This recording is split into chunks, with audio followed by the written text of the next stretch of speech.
So today we're going to talk about purposes of groups and being really clear about what your group is going into that is what you need to kind of focus on. So you want to think about your purpose. And when you're preparing to do that, you want to think about, okay, what's my topic?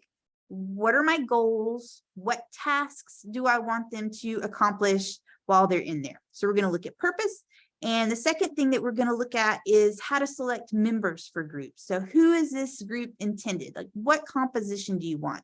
What grade level, what gender? Sometimes kids do better in in an all-girl group or an all-boy group. It just depends.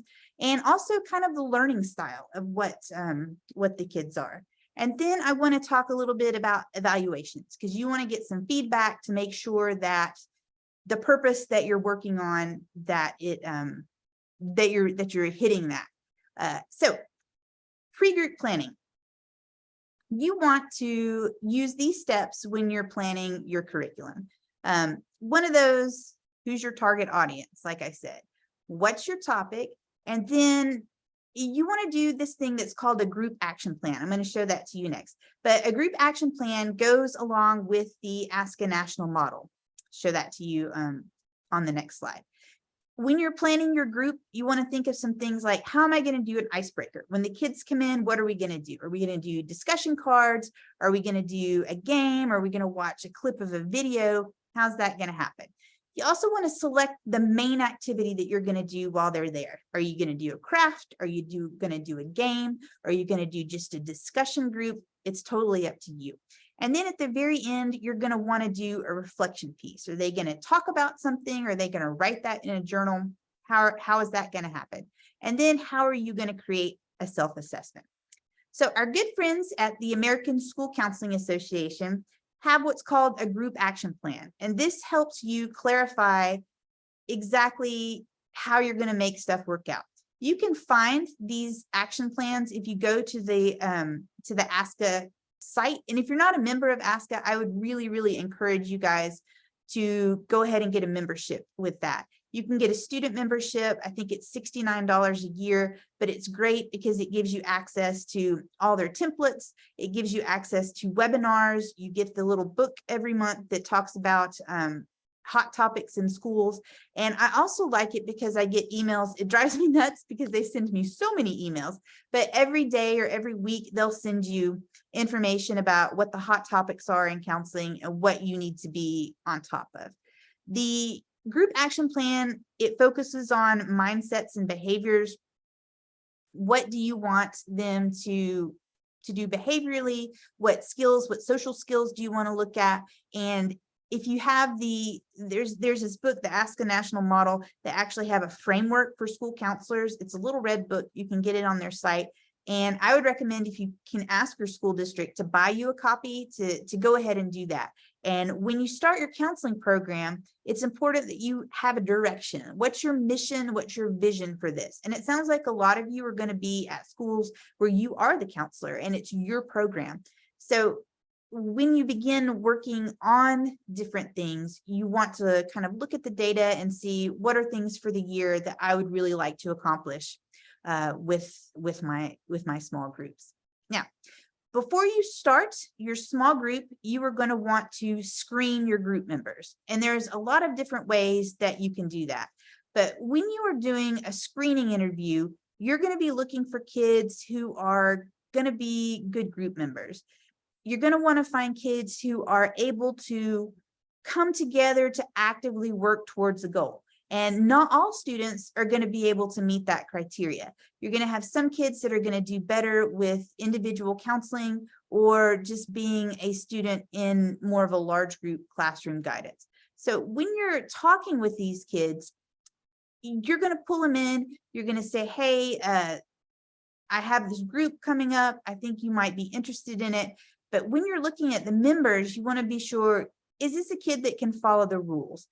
Is this a kid who understands confidentiality, how a responsible group member maintains confidentiality, and understand that you as a leader also have to kind of enforce the confidentiality? I think that's one of the most important things in looking at group members, is is confidentiality, because if the kids can't feel like they're safe inside that group, then it's just not going to be effective.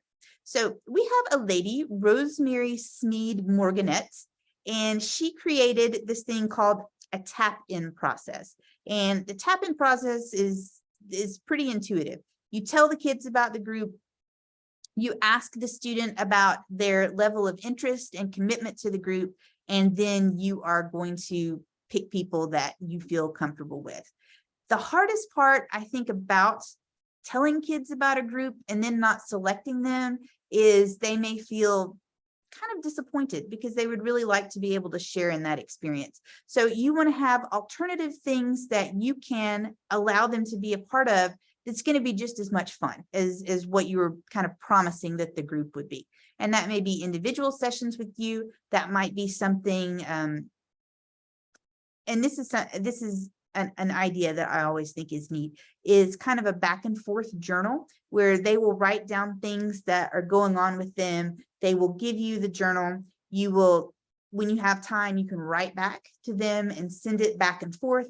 And that is a way that you can kind of focus on that kid and focus on their issues, even if you can't always bring them in for individual counseling. Because as we know, school counselors don't do therapy.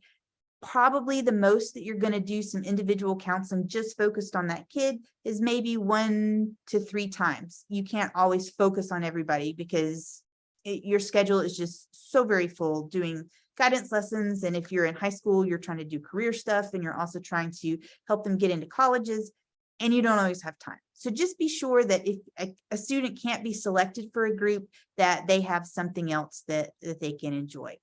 Another type of ways that you can screen group members is just to do a written referral. And that can be the student says themselves, I'd love to be in this group. The teacher or the parent says, I think that this group would be really helpful to my kids. When you are doing parent night, it's a good idea if the principal will let you to just pop up there and say, hey, I'm the school counselor. These are resources that I offer. One of those is small groups. I'll be having different small groups during the year. And these are kind of the areas that I'm going to focus on. Maybe a divorce group, maybe a behavior intervention group, study skill group. Just let them know. And if you have access to a school website where you can let them know what types of group you're having, you can say, hey, check out the website, see the groups that I'm planning on doing this year.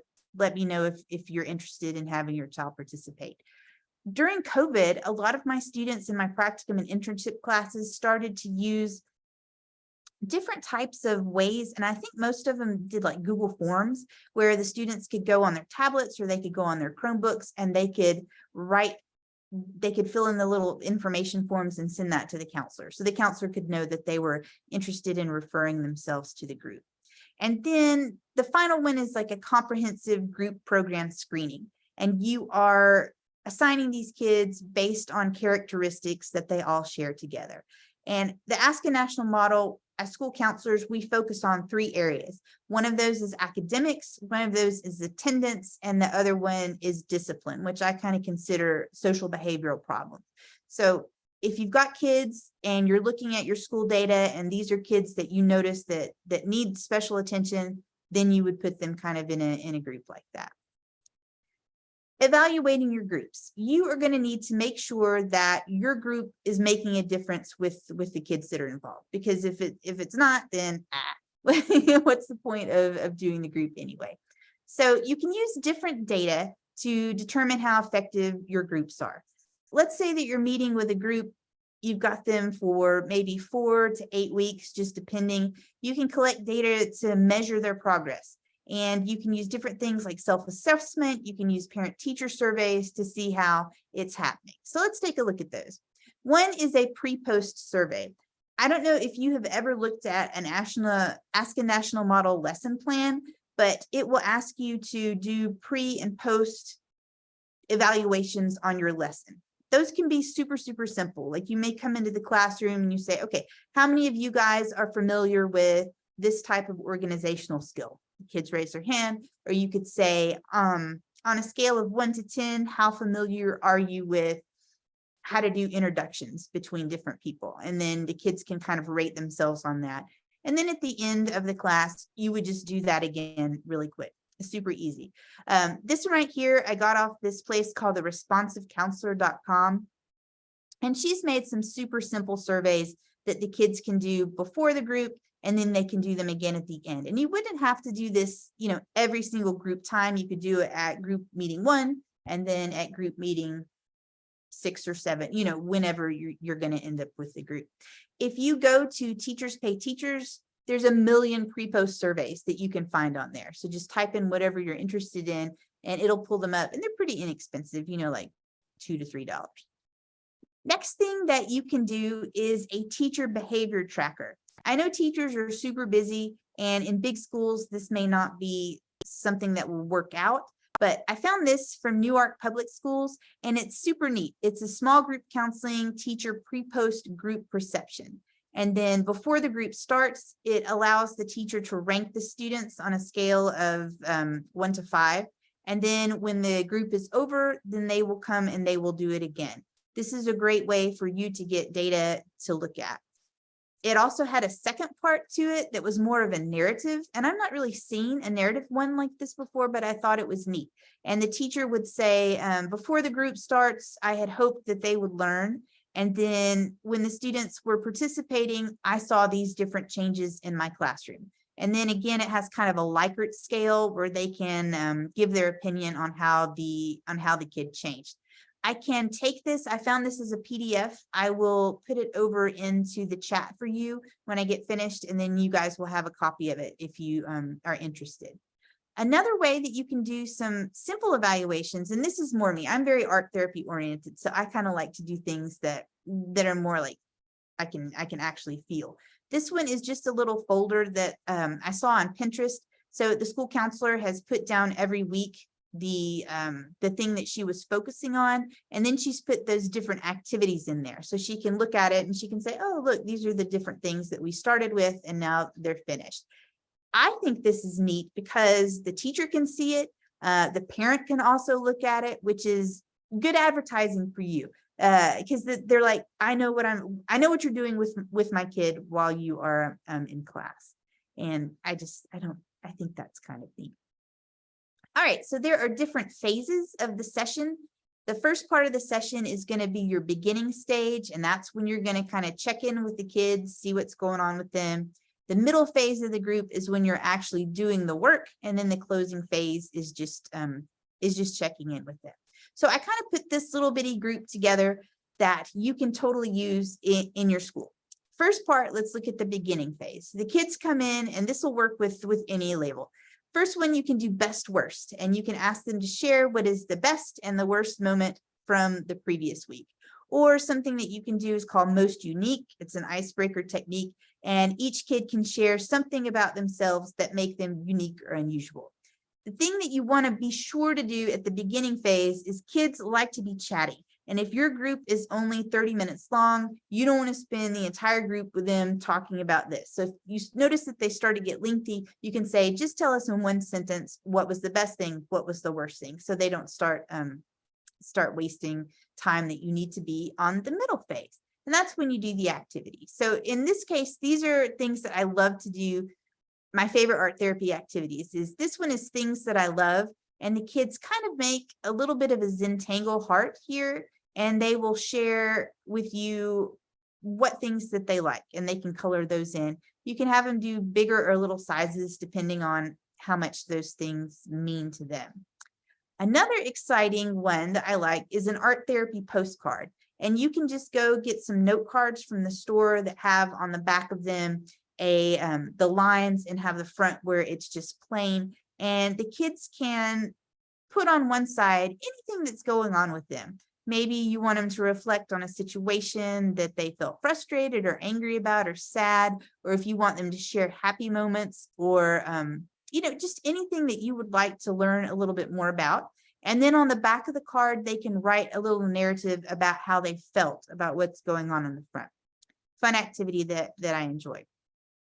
Another easy one is photos of my life. Kids, everyone has a phone these days where they can take pictures of anything. So I'll say, okay, next group session, I would like for you to take 4 pictures of things in your life that you love or things that you're grateful for. And then when they come to the next class, they can share those with them. I ask them a lot to go ahead and just email me those photos. And that way, when everybody comes, I can just pop those up on my screen and they don't have to, hold their phone so everyone can see them. They can come up there and kids can tell, they can share a little bit about it. The last part is the closing phase. And that's when you ask them, what did you learn about another group member? What is one takeaway that you were gonna take from this session? So that was my super short lecture